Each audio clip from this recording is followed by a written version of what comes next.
Coming up on this episode of the Spiro podcast, what are my values? What are my principles? What am I willing to negotiate? What am I not willing to negotiate? What are non-starters? What am I committed to? And you have to answer those big questions so that you know how to handle the very specific individual situations you might find yourself in. Welcome to the Spiro podcast, managing your real estate photography and videography business. With your hosts, Todd Kivimaki and Craig Magwell. Hi, and welcome to the Spiro podcast, managing your real estate photography and videography business.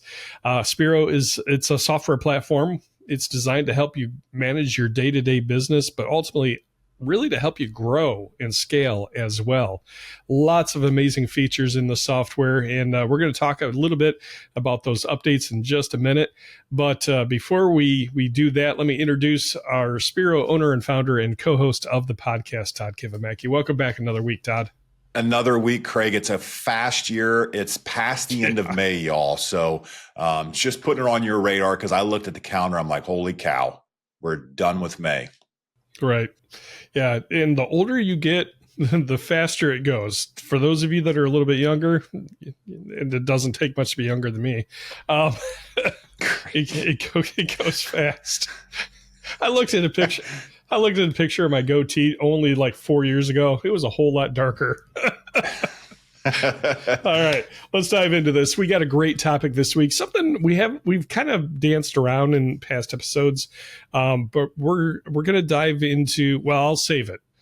It's an interesting topic. Todd, let's first dive into Spiro updates this week. What's going on with Spiro software? Yeah, Spiro updates. So I'll be real quick. I've talked about this a little bit on the Spiro Super User Facebook group. So if you're not a member, please join. You'll get these updates before anyone. You'll get access to knowing what's coming before anyone else. Also, we've been active on the feature-based app. That's where you can suggest updates. Log into Spiro, click the button in the upper right-hand corner to get the feature base. Just real quickly, some higher ideas that we're working on. A new property website. It's going to be great. I show a preview of it in the super user group. Also, just at a high level, we're going to give you some CRM functions, excited about those, and a way to build a beautiful add-on page. So those are all coming, all great tools for you, going to streamline. Craig, also admin overrides on the order page. So I know everybody's celebrating now because they wanted to do that, but that is coming. Awesome. Good stuff. All right. It is. Oh, Craig, looking ahead in the year, because I have a giant calendar in my office, and now it's time to start planning. Sometimes as business owners, it's like, what am I doing right now? What am I doing in an hour? We have to look ahead into the future. One thing I believe in wholeheartedly is education. There's great conferences in the industry. The Rep conference is coming up. Just visit replaunch.com. You can find more information about it. It's out in Vegas. And then PMRE is a couple weeks after. So if you don't know about them, search them, you'll find them. But please plan for it now because November will be here before we know it. Yeah, great conferences to visit at least once in your career, and a chance to connect with others in the industry, exchange ideas, build some friendships, and hope to see you there. Yes. Awesome. It's hard to believe we're talking about that already, but yeah, we're in June, and it's crazy. I know. Anyway, in the fast pace of business and life, Todd, a lot of times we face situations and questions and dilemmas and whatnot that can cause us to wrestle a little bit with, I would say, ethical and questions of ethics and integrity. Mm-hmm. And so that's kind of what we want to talk about this week is ethics and integrity in your business and the importance of that, the importance of thinking through what are my values, what are my ethics in business, what's good, what's not so good, and how do these questions impact what I'm doing day to day in my interactions with my clients. So Todd, this is kind of a very broad topic, but we've all run into situations and questions of how do I deal with this exactly? Yeah. And I'm sure you've run into a lot of those things over, what is it, 22 years now? This is year 22, yes. Yeah. Yeah. So, it can, as we were brainstorming this idea, I mean, I immediately thought of many situations where I'm at a house shooting the photos, shooting the video tour. The agent is there. The sellers might be there, they might not be, and I overhear a lot of conversations. Overhear a lot of conversations, and some things that I probably shouldn't be hearing. I can't help it. I'm there doing my job, right? I'm not doing anything wrong. I'm not trying to eavesdrop or anything like that. Some agents are just kind of loud. Yeah, they're a little bit loud, but they're having conversations on the phone. They're talking with their sellers at the table. I'm hearing pricing discussions. I'm hearing, water cooler talk about what such and such realtor is doing. And sometimes you're hearing things about other realtors that are also your clients. And I mean, I think most of us are smart enough to figure out, just keep your mouth shut. Yeah, for sure. I agree with you. As I was talking to my boys last night. So many of you all know I have a 12-year-old and a 10-year-old, and being brothers and being close. We talked about the idea of the importance of listening. And I also shared, I think a week or two ago, I've been in the book of James quite a bit, and James talks a lot about listening. And one thing that, and I can't remember the pastor that said it, it was in my devotion, but the meat of it's really good. When we listen to others, we need to listen to understand and not to respond. So you need to understand what's coming into your brain from your ears. And then you need to parse that and understand, do you even need to respond? Because, and sometimes you have to be careful, because Craig, you and I are of some of the same personality type, where we're both high C personalities, meaning like I and you feel okay if the other person's okay. Mm-hmm. So there might be pressure on us when a realtor says something, and maybe it's gossip about another realtor or another person, it doesn't matter, another person. And there might just be the idea to kind of a knowing nod and smile, or a yes, or a, oh, like that. You have to be careful, because that could confirm what that person is saying, or they could use it as you're confirming them. I don't know. What do you think about that, Craig? Yeah, a lot of times I just stay silent. I try not to react, because here's what can happen. If that unintended confirmation happens, and that realtors talk, they all talk to each other. And if you are seen somehow as affirming some sort of gossip about another realtor, and it might not even get back to that other realtor, but it might get to their friends or their colleagues in their brokerage, that could sink your business like that. I think it's as simple as, I might just say interesting, and move on with the shoot. I try to avoid those. Now, it doesn't happen every shoot, but there's going to be times where you've developed a really good relationship with a client that you've shot with now for a couple of years, and they've gotten very comfortable with you, which is good. But in that comfort, they might start talking with you more than maybe is appropriate in a professional setting.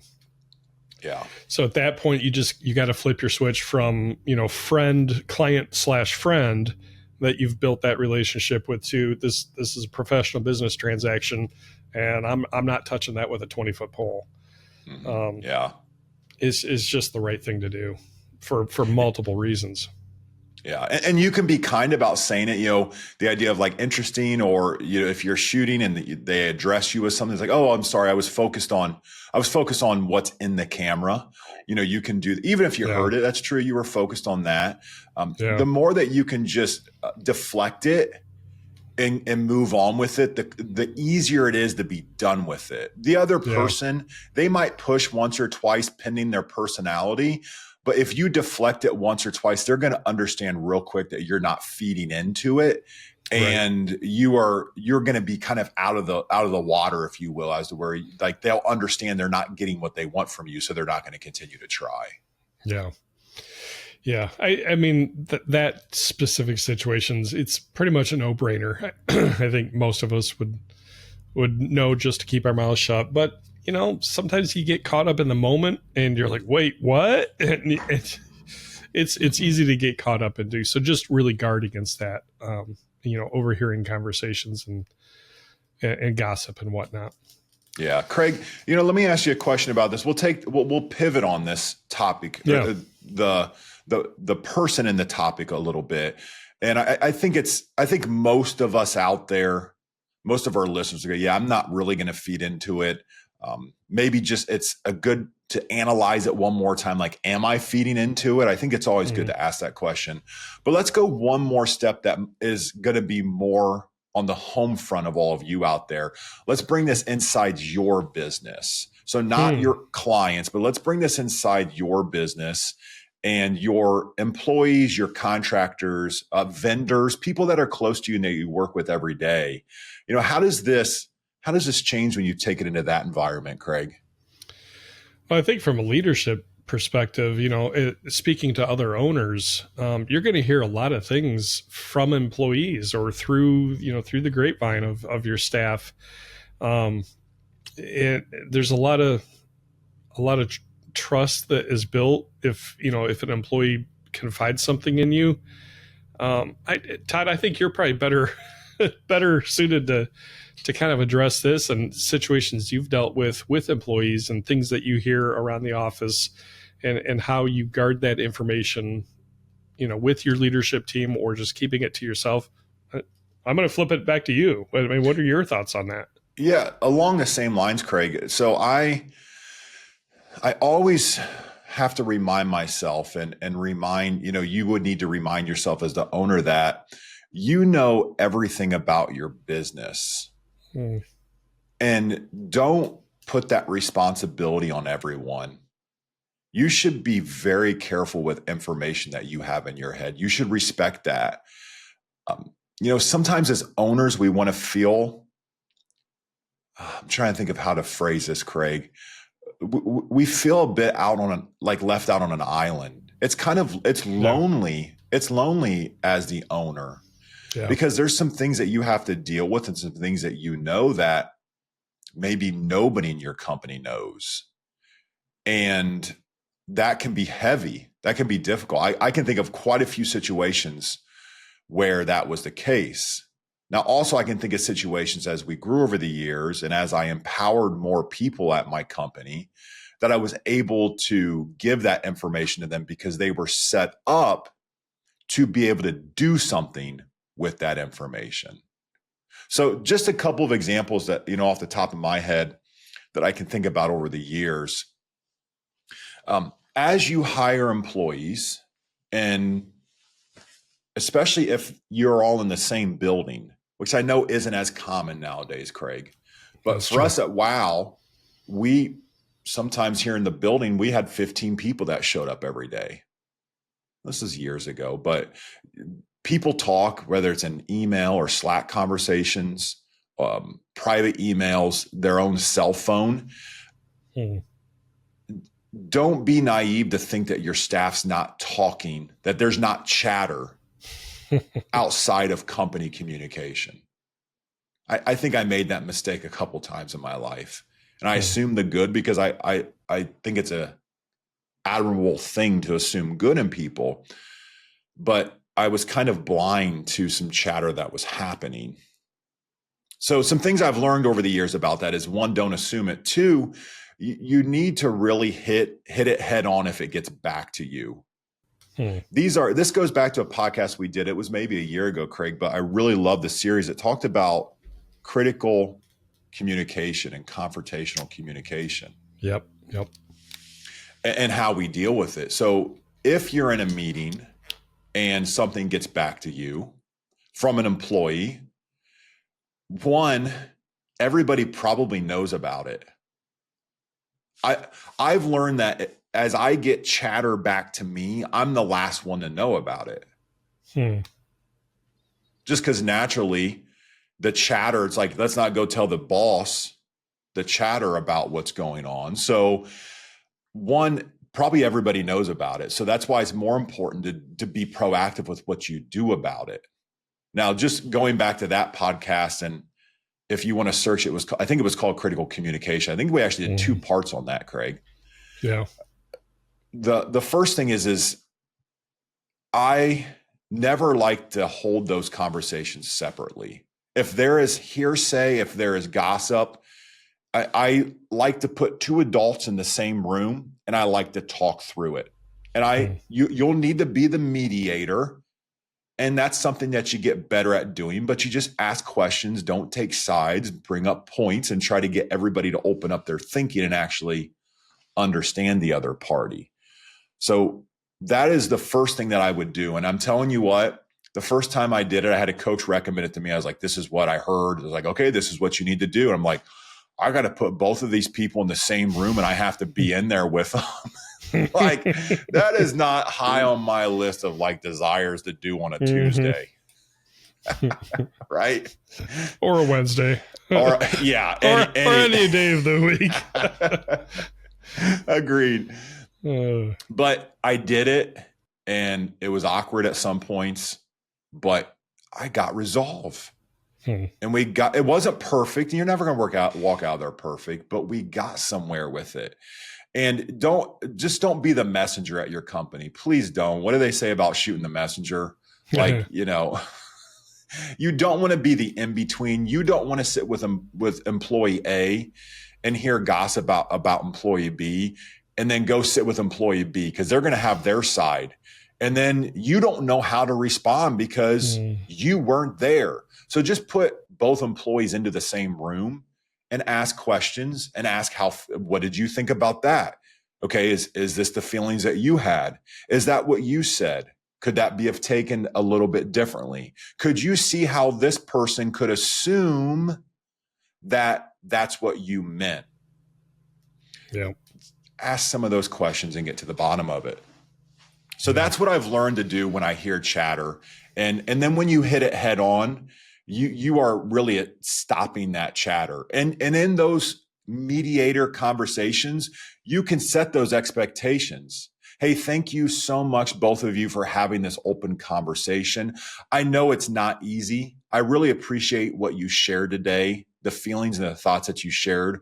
One thing that I just want to state going forward is I want this to be done. I don't want this to go outside of this room. We have resolved. This is our action plan, A, B, and C. If you have an action plan, and I expect this to be done. I don't expect you to talk to other employees about this. It's only going to restart this whole cycle of chit chat. And we can see how that's not productive for anyone, not only in the company, but for our personal lives as well. So I would say that, and then I would just follow that same thing up with an email to both of them. You need to document it because what's going to happen if something comes back to you, they're going to say, you never said that. You never told us not to tell anyone else. And you're going to say, well, I sent you an email on May 29th. And can you see in my bullet points here that I asked you not to say anything to anyone else? Yeah. Yeah. Particularly if they're on staff and not a contractor. Because you might have to follow up with, unfortunately, with discipline, some sort of staff discipline if things aren't met, because that kind of situation can turn a work culture toxic just in a heartbeat. Yeah. And that will affect morale. And so it's just, leading with integrity and ethics and mediation. Good idea. Yeah, Craig. Sure. And I remember years where it went toxic and it was bad. And my first instinct wasn't to hit it head on. My first instinct was to hope that it would change. And there's a lot of sayings about hope, and you can insert your favorite one, but it didn't happen, and it became worse.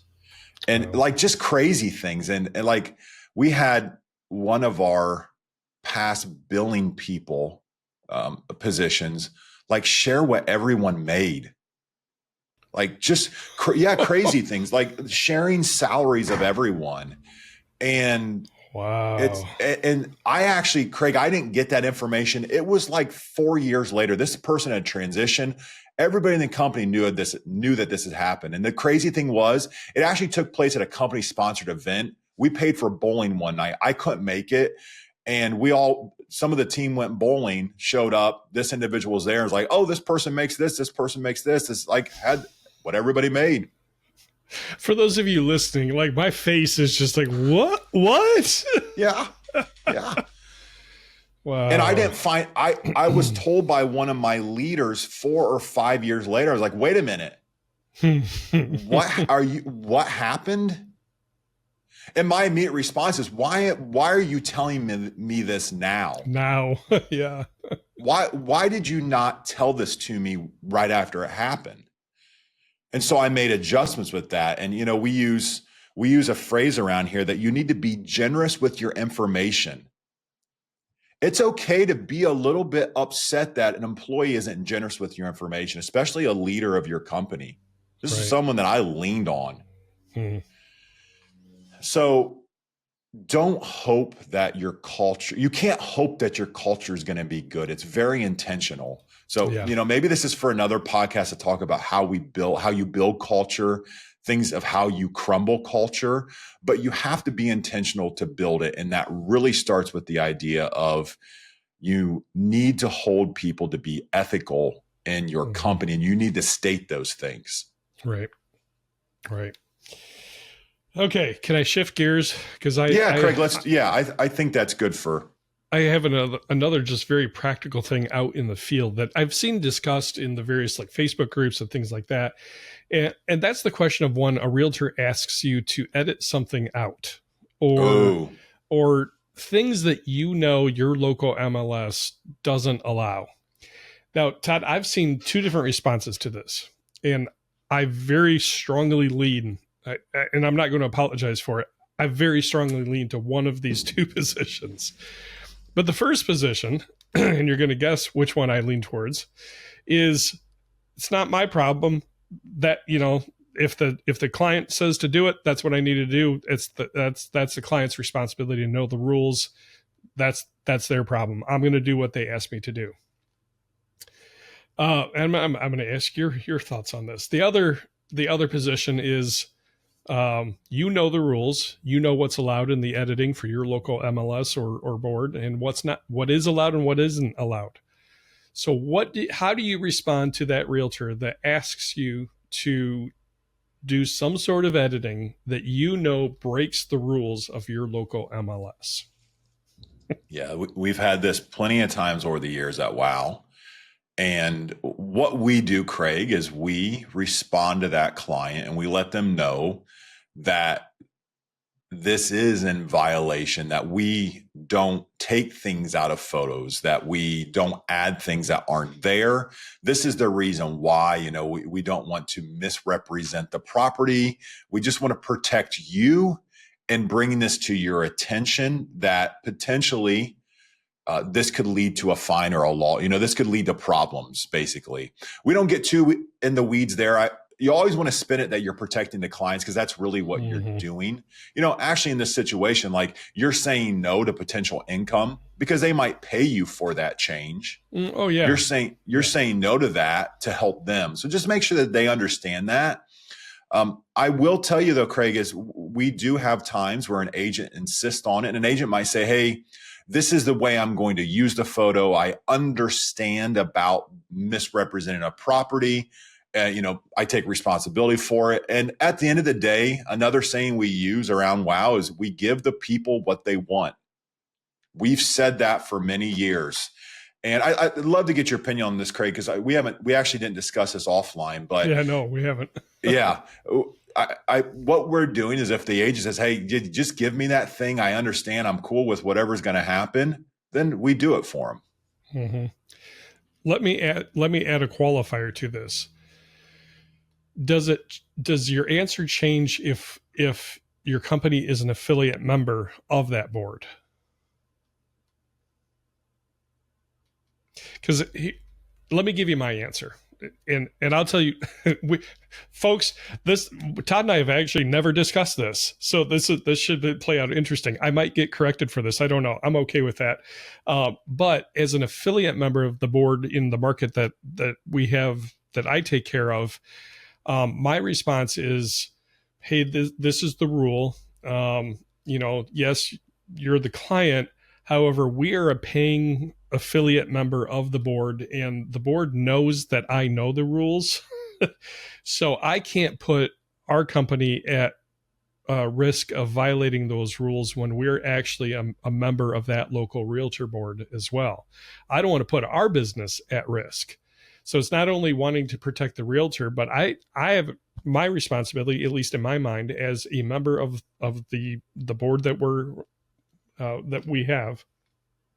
That didn't come out right. Is I have to protect Wow Video Tours as our business as well, because I don't want a violation from the board also. Interesting. Now, would you argue it'd be different if you're not actually an affiliate member of the board? Because not every photographer is. Craig, is there a verbiage in the board, or have we been told by the board that it's our responsibility to limit those type of actions? Not that I know of. I would have to dig deeper. But my gut reaction, not knowing that, is knowing that we are affiliate members and we try to be a business in good standing, and they know that I know the rules. I wouldn't want to ruin our reputation. Again, especially when they know I've asked very specific questions and they've provided the rules to me. And I actually got the comment from one of the staff members at the board is, we've never had a photographer ask us what the rules are. I'm very impressed by this. And it built a good rapport at the board, local realtor board level, that we're a professional company. We've done our due diligence of understanding what the rules are as photographers and visual marketing professionals. And I guess I kind of painted myself in a corner from one view of, okay, we know that he knows the rules, but now if our company breaks those rules, how does that look to the board on a professional level? Yeah, it's a great point. I think at the end of the day, because these rules and regulations are pretty much the same in the U.S., but they're a little bit different because every board is a governing body. They have their own rules. Sure. Two things I can think of to take away, Craig, because these are going to be unique to your location out there. One, ask the board for their rules. Craig did it. The lady's like, are you kidding me? Like, if you want some brownie points, if you want the lady to remember you, like, ask her for the rules and tell her why. And then you can just simply ask the question. So, Mr. and Mrs. Board member, admin or head of the board, could you tell me how you feel would be best for me to respond if an agent would ask me to remove or add something to a photo? Are there any expectations set by my membership with the board? And I'm sure they've never been asked that, but it's worth at least getting that opinion. Yeah. I mean, that there was even a point, maybe about 5 years ago, virtual staging was not allowed in the market that I was in. And so I actually approached the board with the question of that and explaining why we offered this service to other realtors in other markets. And so we talked through it. The board discussed it, and they actually ended up approving virtual staging with a couple of parameters. And so, there was definitely an ethical, we don't want to misrepresent. Okay, here's how we get around that. Just put some text on, make sure you put text on the photos that says virtually staged. That way the potential buyer understands. So, just talk through those questions, because again, as an industry, as professionals, we do want to do things with ethics and integrity, not misrepresent properties.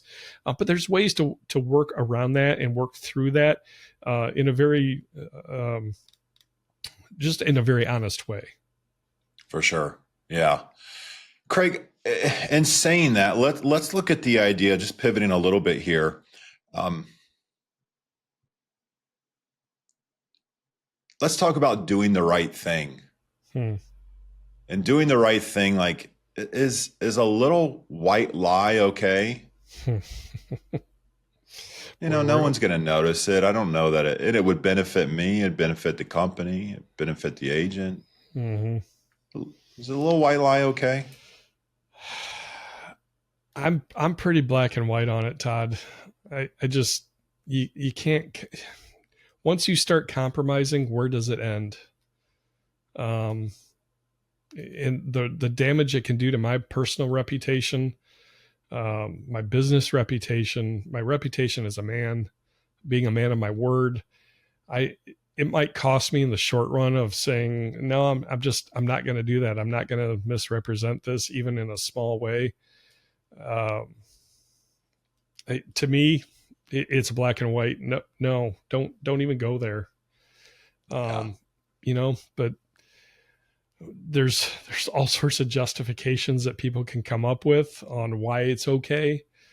But I've got to live with myself at the end of the day. I agree.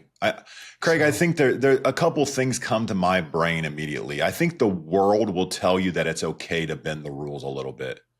The world will tell you that you have to bend the rules a little bit to get ahead. That if you want to make a spot for yourself in this world, that you need to do this, and it's okay to do, and everybody does it. Sorry, y'all. It's not. That's a lie. I'm just sorry, and I say this with from love in my heart, but that is not true. That's simply not true. I agree with you, Craig, 100%. It's not okay to bend the rules, to tell a white lie. It's important to always do the right thing. It's not easy. Yeah. Let me give you a quick example of a story and the impact that it had. And this is somewhat of a silly example, but I still remember it to this day. So I had hired my first employee. This is maybe 4 years into business, 3 or 4 years in the business. And she was an admin for me, Liz, and she was wonderful.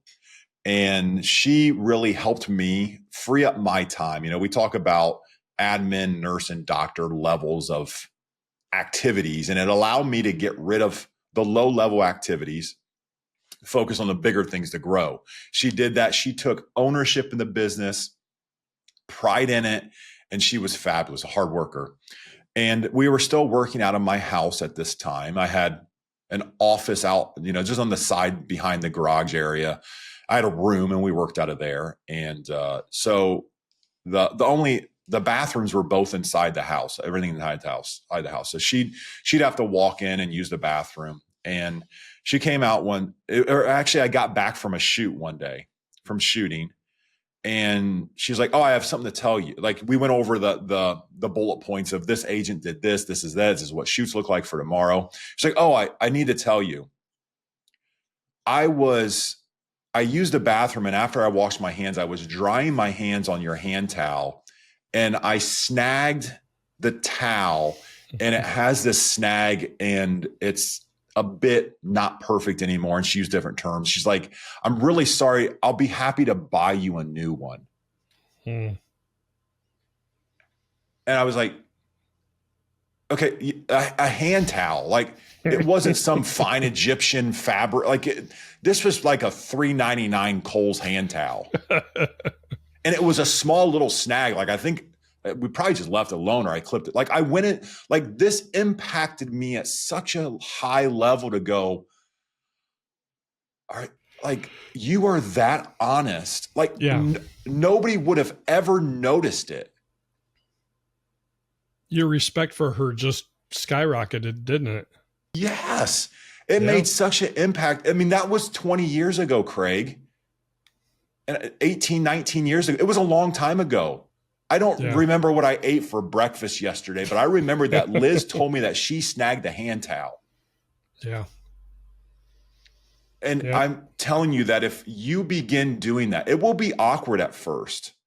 But when you go to someone, and if you're honest with them and you say, hey, even if it's not your fault, if there's times that you're like, hey, I just didn't realize this. I'll be happy. I didn't know that you had this come upon you because of something we did. I'll be happy to pay for it. I'll be happy to make you whole. Mm-hmm. Now, the thing is, Craig, is you have to be prepared to actually do that.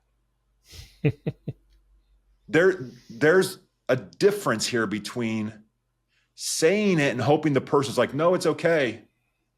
And following through on what you say. And following through on what Yeah. you say. Yes. Yeah. Yeah. I think, there's endless debate in philosophies of ethics and integrity. And I mean, there's entire courses on it and debate over, what's right, what's wrong. And ultimately you've got to find a foundation for your life that you build off of what are my values? What are my principles? What am I willing to negotiate? What am I not willing to negotiate? What are non-starters? What am I committed to? And you have to answer those big questions so that you know how to handle the very specific individual situations you might find yourself in, or things that you hear, or things that you're asked to do. If you don't have that bedrock for your life of what are my principles, I think you're in a world of hurt for your business, for your personal life, and whatnot, on caving on things that maybe you shouldn't be caving on. Integrity in business is critical, and it might cut. Todd, you and I were discussing this, and this might be a good place to wrap up. But you might be asked to do something that you're not in good conscience able to do, and it's going to cost you money. But what's the farther reaching impact of short-term loss, do you think? Yeah, I mean, it could be detrimental for your business. So a simple example that I can think of over the years that has happened at WOW is, as we were building Spiro, and this was before it was called Spiro. This is a whole nother system, but we did billing in the system. And there was times where we either billed incorrectly or too much, too little, or we didn't bill at all. And what we had to do to know what we should the actions we should take, we had to go back to our core values. You mentioned this at the top of the show, Craig, and I can't tell you all how important it's been for us to have core values at WOW. We've had them for many years. We speak these, we onboard people with these, we let people know our core values. We had to go back to our core values, and core value number one is clients are our number one priority. So and that's a pretty powerful, that's a heavy core value number one, Craig, because what it does is when you don't send an invoice to a client and say it was 6 months ago, 3 months ago, you have to put yourself in their shoes and you have to say, if I was the client and I had this listing 6 months ago and it's closed now for 4 months, I've been paid for it, I've moved on, I actually kind of forgot about I even had that listing. Mm-hmm. How would I feel if I got that invoice? And we said at our company, like, we'd be we'd be taken back a little bit, might be okay with paying it, but probably might lead us to thinking about finding a different provider. And I can tell you guys, over the years, there's been times that we wrote off $10,000, $15,000 because we screwed up. I feel like we screwed up. Ultimately, does the agent owe us the money? Yes. Would the agent pay? Probably.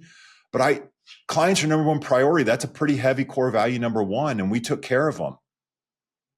And I think that's important. Now, one small little point on this, and this isn't the point of the podcast, but we let them know that took place. We let them know the amount, and we let them know that they didn't have to worry about it. So we used it to let them know about it, but we let them know that they're our number one priority, and we don't feel right about making them pay this bill that's past due for this long.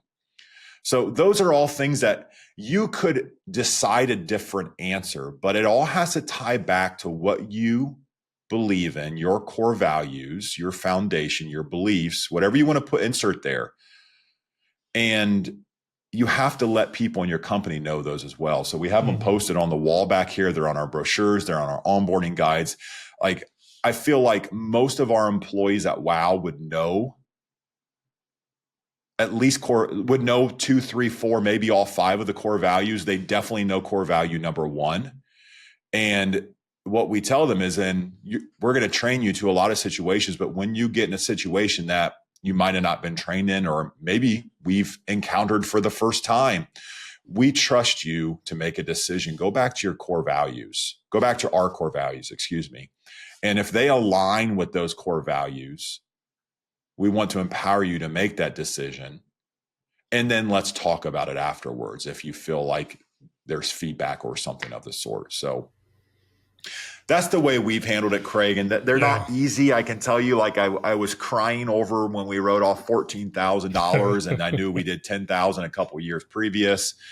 And it was not a great day. I remember I told, I don't know who it was at the time. I was like, I wish I just had those in dollar bills and we could have had a campfire with 14,000 $1 bills. It would have been a lot more fun. Yeah. When I think about it, if I'm in a situation and I do the right thing and it costs me in the moment, I'm trying to be an optimist here. I think that when you demonstrate that honesty and integrity and that level of ethics to your client, say it's a client situation, I would hope that they would respect me for making the right decision, doing the right thing, and building that trust level, because trust takes a while to build, right? But it can be destroyed in just a blink of an eye. Yes. But building that trust, which leads to a long-term, let's just boil it. I hate to do this, but let's boil it down to dollars and cents. Making the tough call in the moment of doing the right thing and it costing me in the short term, but developing the relationship of trust and a long-term business contract or relationship with them that ultimately will make me a whole lot more money. Yeah. Just because I made the right call that cost me in the moment, but long-term is much, much more profitable. And ultimately, it's not even about the dollars and cents, but when you put your head on the pillow at night, you can rest with a clear conscience that you know you did the right thing. And I think if you want peace in your life, just do the right thing. Agree 100%, Craig. Well said. It's not easy though, but it needs to be done. Yep. I mean, there's all sorts of situations we could talk through and, debate and whatnot, but we wanted to do this episode just to kind of recenter and think about, situations that we've faced and how do you handle that, building that foundation of what your principles are, what your values are. And it might be different. We have different faith backgrounds. We have different upbringings, but find, for Todd and I, we're Christians. We base our worldview on the Bible, what we call the Bible. And, the 10 Commandments, we've all heard those things, but having that as a foundation to build from and then make decisions based on of what aligns with what my values and principles are as a human being, as a man, as a woman in running a business. So I would encourage you, go back to the basics, figure out what are my principles and values and how am I going to live my life and run my business. And it's going to pay huge dividends for you in multiple ways. Yeah. It's challenging. Hey, if you have a situation, post it below. Let us know. So, if you cried over $14,000 $1 bills, you and I we'll get lunch in Vegas and we'll cry together. So, hey, let's share this. That's the beautiful thing about this community is we are a community. Hey, I'm happy that you guys laugh at me, cry with me, whatever it is. Let's do it together. Participate in it. If you have a comment below, put it down there. We'd love to interact and communicate with you. And let's all share in this together. You've said it before, Todd. Learn from our mistakes. Yes, learn from our mistakes. But we'd love your comments. Make sure you leave a like if you found value in this, and feel free to share it. And those of you that are new subscribers, we really appreciate it. We hope this podcast is of value to you and your business, and that you're able to build a strong business because of it. Part of what we're trying to pass on to you. All right, Todd, that's going to wrap it. I think we're good this week. Yeah, I think so. Hey, let's just give them the email address in case email is easier. Yeah. hello@spiro.media. Send us an email. Got a show idea, a question? We would love to cover it on here. Just send us an email, hello@spiro.media. All right. June is rolling strong. Stay busy, but make sure you also take some time to be thankful for the blessings in your life and be sure to take a breath. You guys have a great week. Thank you for joining us for the Spiro Podcast, Managing Your Real Estate Photography and Videography Business. This is a production of Spiro and Wow Video Tours. You can find out more about Spiro's real estate media business management software at our website, spiro.media.